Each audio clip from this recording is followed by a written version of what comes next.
اس احاطہ میں تین اہم چیزیں ہیں۔ وہ درخت جس پہ موسیٰ علیہ السلام نے روشنی دیکھی تھی، اور اس درخت کے اندر سے آواز آئی، موسیٰ میں اللہ ہوں، اننی انا اللہ۔ 3500 سال گزر چکے ہیں، وہ درخت الحمدللہ یوں ہی ہرا بھرا ہے۔ ہمارے نبی علیہ السلام کا لکھا ہوا خط یہاں موجود ہے۔ شیخ فرما رہے ہیں کہ یہ وہ کنواں ہے جہاں سے موسیٰ علیہ السلام نے پانی لیا تھا۔ اللہ کے ساتھ تنہائی میں وقت گزارنے کے لیے حضرت موسیٰ علیہ السلام نے اس پہاڑ کے اوپر قیام کیا تھا۔ یہ بہت السلام علیکم، میں اس وقت ہوں موجود مصر میں، اور یہ جو میرے آپ پیچھے دیکھ رہے ہیں سینٹ کاترین کا چرچ ہے۔ اس کے اندر مسجد بھی ہے۔ علاقے کے رہنے والے لوگ تھے، وہ نبی کریم صلی اللہ علیہ وسلم کے پاس پہنچے اور انہوں نے کہا کہ آپ ہمارے لیے خط لکھ دیجئے کہ جس سے ہماری حفاظت ہو سکے۔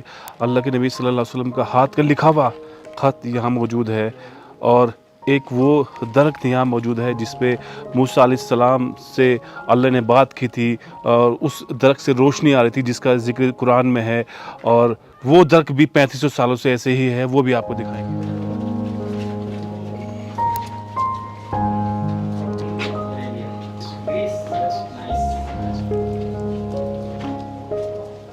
المقدسة التي رآها سيدنا موسى كنارا داخل الدير، وكذلك الكنيسة التي سميت باسم القديسة كاترين أيضا داخل الدير، وكذلك المسجد داخل الدير.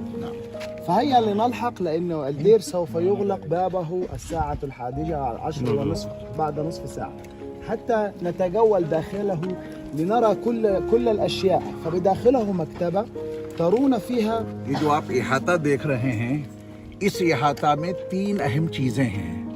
نمبر 1، وہ درخت جس پہ موسیٰ علیہ السلام نے روشنی دیکھی تھی اور اپنی اہلیہ کو لے کے جا رہے تھے، تو اپنی اہلیہ سے کہا تھا کہ یہاں ٹھہرو، مجھے آگ دکھائی دے رہی ہے، میں وہاں سے آگ لے کر کے آتا ہوں۔ موسیٰ علیہ السلام آگے بڑھے تو اللہ نے فرمایا کہ فَخْلَعْ نَعْلَيْكَ إِنَّكَ بِالْوَادِ الْمُقَدَّسِ طُوَىٰ، موسیٰ اپنی جوتیاں اتار دو، آپ ایک مقدس وادی طویٰ میں آئے ہیں۔ موسیٰ علیہ السلام حیران ہو گئے، یہاں کوئی انسان نظر نہیں آ رہا ہے، آواز سنائی دے رہی ہے۔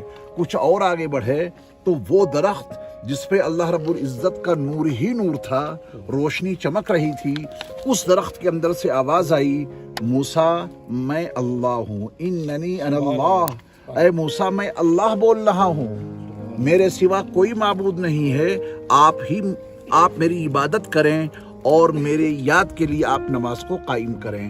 وہ درخت آپ دیکھیں گے 3500 سال گزر چکے ہیں، 3500 سال گزر چکے ہیں، وہ درخت الحمدللہ یوں ہی ہرا بھرا ہے۔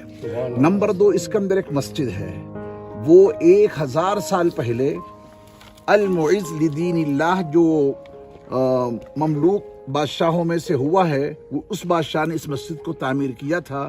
تو مسلمانوں کے حوالے سے یہ مسجد یہاں ہے، یہودیوں کے حوالے سے حضرت موسیٰ علیہ السلام کا وہ درخت ہے، اور سینٹ کاترین جو اسکندریہ میں رہا کرتی تھیں، انہوں نے حضرت عیسیٰ علیہ السلام کا دین قبول کیا تھا، ان پر ایمان لائی تھیں، تو وہاں کے رومیوں نے ان پہ ظلم ڈھایا، تو اسکندریہ سے وہ چل کے یہاں آئیں اور یہیں ان کا وصال ہوا۔ ان کی یاد میں ایک گرجا گھر بنا دیا گیا ہے، انہی کے نام سے سینٹ کاترین یہاں موجود ہے۔ اب خاص بات جو شیخ احمد نے بتلائی ہے وہ یہ ہے کہ یہاں کے لوگوں نے مدینہ منورہ پہنچ کر حضرت محمد صلی اللہ علیہ وسلم سے ایک خط لکھوا لیا تھا، ہماری حفاظت کے لیے ایک خط لکھ دیجئے تاکہ اس علاقے میں ہم محفوظ رہیں۔ ہمارے نبی علیہ السلام کا لکھا ہوا خط یہاں موجود ہے۔ آپ کو راستے میں بتایا گیا تھا کہ جس زمانے میں اسرائیل اور مصر کی جنگ ہوئی تھی، اس زمانے میں مصر کی مسلم فوج نے اس کی حفاظت کی تھی۔ پوری دنیا میں مسلمانوں کا قبضہ ہو جائے گا، مگر مسلمان اس کے اوپر قبضہ نہیں کر سکتے، کیونکہ ہمارے نبی کا دیا ہوا عہد نامہ یہاں موجود ہے، وہ بھی دیکھیں گے انشاءاللہ۔ تو تینوں باتیں سمجھ میں آ گئی۔ تو اللہ تعالیٰ نے موسیٰ علیہ السلام سے کہا تھا کہ القیہا یا موسیٰ، اے موسیٰ اس لاٹھی کو پھینک دو، اور موسیٰ علیہ السلام نے اسی مقام پہ اس لاٹھی کو پھینکا تھا تو وہ لاٹھی سانپ بن گئی تھی۔ پھر اللہ نے فرمایا تھا کہ وَضْمُمْ يَدَكَ إِلَى جَنَاحِكَ، اے موسیٰ آپ اپنا ہاتھ اپنی بغل میں رکھیے، اور موسیٰ علیہ السلام نے اپنا ہاتھ جب اپنی بغل میں رکھا تو تخرج بیضاء من غیر سوء، بغیر کسی بیماری کی وہ چمک دمک رہا تھا، اس حال میں آپ کا ہاتھ اندر سے نکلا۔ अल्लाह ने फरमाया कि तुम्हारे लिए ये दो निशानियां हैं, ये आसा लेकर और ये रोशन हाथ जो आपका बगल में रखने के बाद निकलता है, इन दो निशानियों को लेकर के आप फ़िरौन के पास जाइए। उसने बड़ी सरकशी बर्पा कर रखी है। हज़रत मूसा अलैहिस्सलाम ने यहाँ दुआ मांगी थी इसी मकाम पर, रब्बि इश्रह ली सदरी वयस्सिर ली अमरी वहलुल उक़दतम मिन लिसानी यफ़क़हू क़ौली वजअल ली वज़ीरम मिन अहली हारून अख़ी। ऐ मेरे रब, मेरे सीने को खोल दीजिए और मेरे काम को आसान कर दीजिए, मेरी ज़बान में जो गिरह लगी है उसे भी खोल दीजिए, और मेरा एक मददगार मेरे अहल में से मेरे भाई हारून को बना दीजिए। अल्लाह रब्बुल इज़्ज़त ने हज़रत मूसा अलैहिस्सलाम की इन तमाम दुआओं को कबूल फरमाया। हज़रत हारून उस वक्त मिस्र में थे और हज़रत मूसा अलैहिस्सलाम यहाँ अकेले थे। जब यहाँ से पहुँचे हैं तो हज़रत मूसा अलैहिस्सलाम को अल्लाह रब्बुल इज़्ज़त ने उनके भाई से इस हाल में मिलवाया कि हज़रत हारून को अल्लाह ने नबूवत अता कर दी थी। उनके भाई ने नबी की हैसियत से उनका इस्तकबाल किया।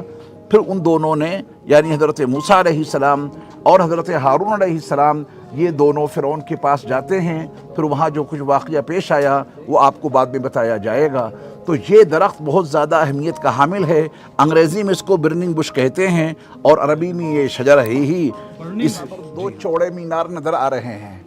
वो सामने वाला जो मीनार है वो उस मस्जिद का है जो अब से तकरीबन 1000 साल पहले बादशाह अल-मुइज़्ज़ लिदीनिल्लाह, जो फ़ातिमी बादशाह हुआ करते थे, फ़ातिमियों में से अल-मुइज़्ज़ लिदीनिल्लाह बादशाह ने 1000 साल पहले मस्जिद बनवाई थी और उसका ये मीनार है।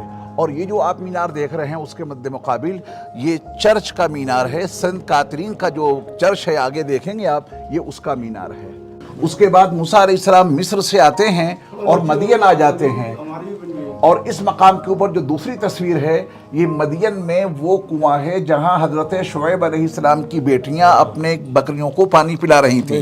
लेकिन हज़रत मूसा अलैहिस्सलाम आए और आने के बाद उन्होंने उस बड़े से पत्थर को हटाया और मूसा अलैहिस्सलाम की बेटियों को पानी, उनकी बकरियों को ताज़ा पानी पिलवाया। ये कुएं का वाक़या है ये।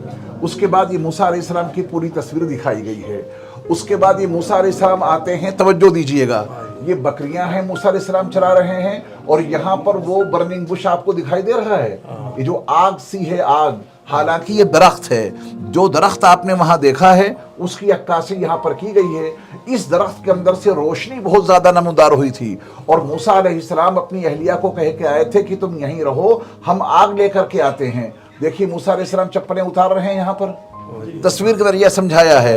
अल्लाह की आवाज़ आई थी, फ़ख़्लाना अलैक इन्नका बिल वादिल मुक़द्दस तुवा। तो मूसा अलैहिस्सलाम ने अपनी चप्पलें यहाँ पे उतारी और आगे बढ़े तो यहाँ लेने आए थे आग, और अल्लाह ने क्या दे दी? नबूवत। आग लेने आए थे और अल्लाह रब्बुल इज़्ज़त ने आपको नबूवत से सरफराज किया। वो वाक़या जो मैंने आपको वहाँ सुनाया है, वो दरख्त वाला, वो इससे आप समझिए।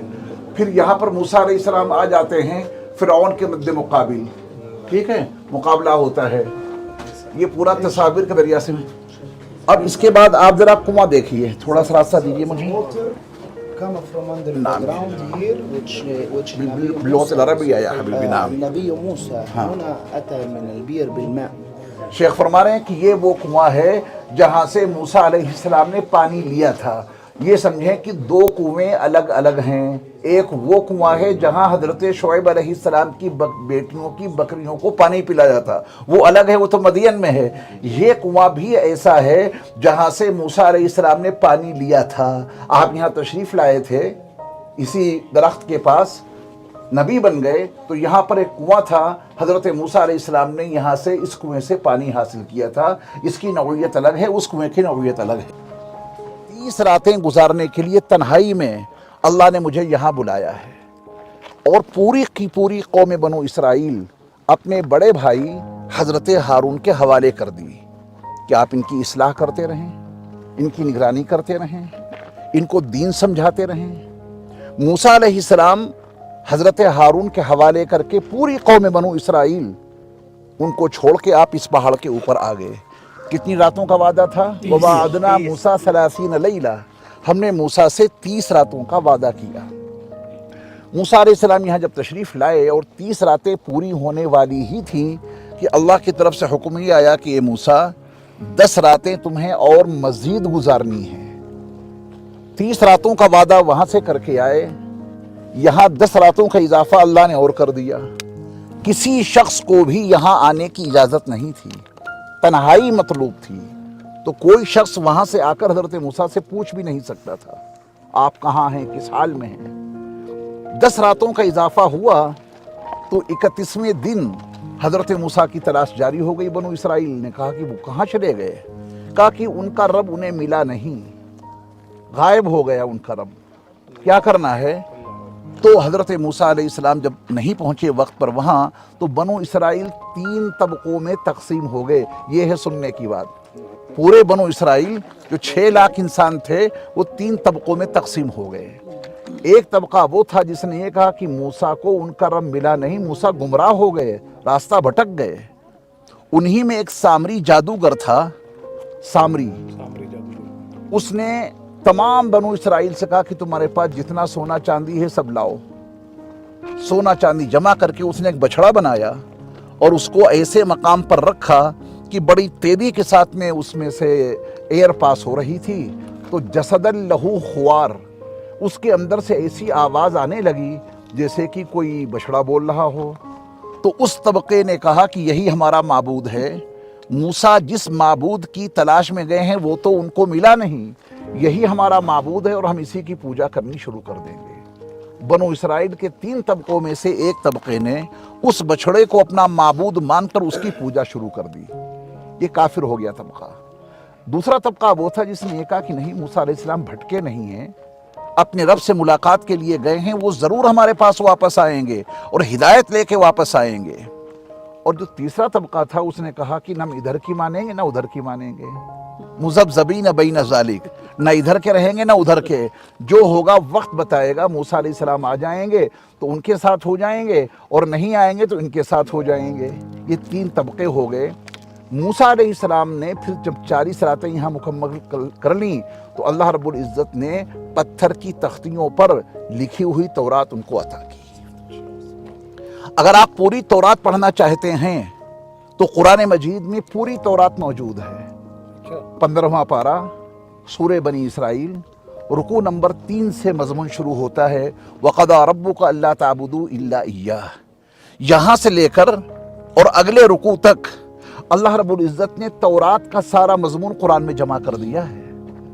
हज़रत मूसा अलैहिस्सलाम वो तख्तियाँ लेकर के आए और कौम बनु इसराइल को देखा कि उसका ये हाल हो गया है कि बछड़े को पूज रहे हैं। कोई और तबके में तकसीम हो गया। एक तबका ऐसा था जो आपके दीन पर कायम था, जो आपको मानने वाला था। तो हज़रत मूसा अलैहिस्सलाम को गुस्सा आ गया। वो तख्तियाँ आपने एक साइड में रखी और अपने भाई हारून की दाढ़ी पकड़ ली मारे गुस्से के कि मेरी अदम मौजूदगी में ये सब कुछ क्या करा डाला। तो हज़रत हारून ने कहा कि ये इतने बिगड़े हुए लोग हैं, अगर इनको मैं ज़्यादा समझाने की कोशिश करता तो मेरे भाई ये मुझे मार डालते। तो फिर अल्लाह रब्बुल इज़्ज़त की तरफ से हुक्म ये आया कि जिन लोगों ने बछड़े को अपना माबूद माना है वो सब खुद को कत्ल कर लें।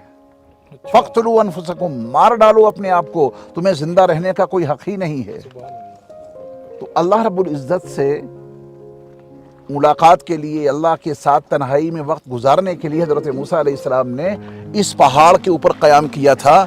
ये बहुत छोटा सा कुब्बा आपको नज़र आ रहा है, अच्छा खासा बड़ा कमरा है। ये कमरा बाद में बना दिया यहूदियों ने। हज़रत मूसा अलैहिस्सलाम ने तो खुले आसमान के नीचे पहाड़ के ऊपर 40 रातें गुजारी थी, लेकिन आपकी याद में वहाँ एक कमरा बना दिया गया है। हज़रत मूसा अलैहिस्सलाम ने यहाँ पर 40 रातें गुजारी थी। आप ज़रा इस पहाड़ का तस्वीर में देखा आपने, ये वही कोहितूर पहाड़ था जिस पहाड़ पे अल्लाह के नबी मूसा अलैहिस्सलाम अल्लाह से मिलने के लिए गए थे। 30 दिन के लिए गए थे और उनको वहाँ 40 दिन लग गए थे। और उसके बाद में 40 दिन में जो उनकी कौम थी, 6 लाख लोग थे, वो उसमें कुछ लोग उन्होंने अपना ईमान बदल लिया था। और उसमें एक जादूगर था जिसका नाम सामरी था, उसने कुछ लोग इकट्ठा किया और सोने चांदी इकट्ठा की। उसने एक बुत बनाया था, एक बछड़ा बनाया था जिसका जिक्र कुरान में भी है, और कुछ लोग उसकी पूजा करने लगे थे। उसके मूसा अलैहिस्सलाम के भाई हारून अलैहिस्सलाम जो भी वहाँ उस वक्त मौजूद थे जब अल्लाह के नबी मूसा अलैहिस्सलाम 30 दिन के लिए उस पहाड़ पर गए थे। और उसके बाद में उनको वहाँ 40 दिन लग गए थे। उन 10 दिनों में उनकी जो कौम थी, कुछ आदमी थे, लाखों आदमी, वो उन्होंने अपना ईमान बदल लिया था। और मैं आपको ले चलता हूँ उसी बछड़े पर जो उस वक्त के जादूगर सामरी ने बनाया था। चलिए मेरे साथ कंटिन्यू मिस्र के सफ़र पर شکریہ.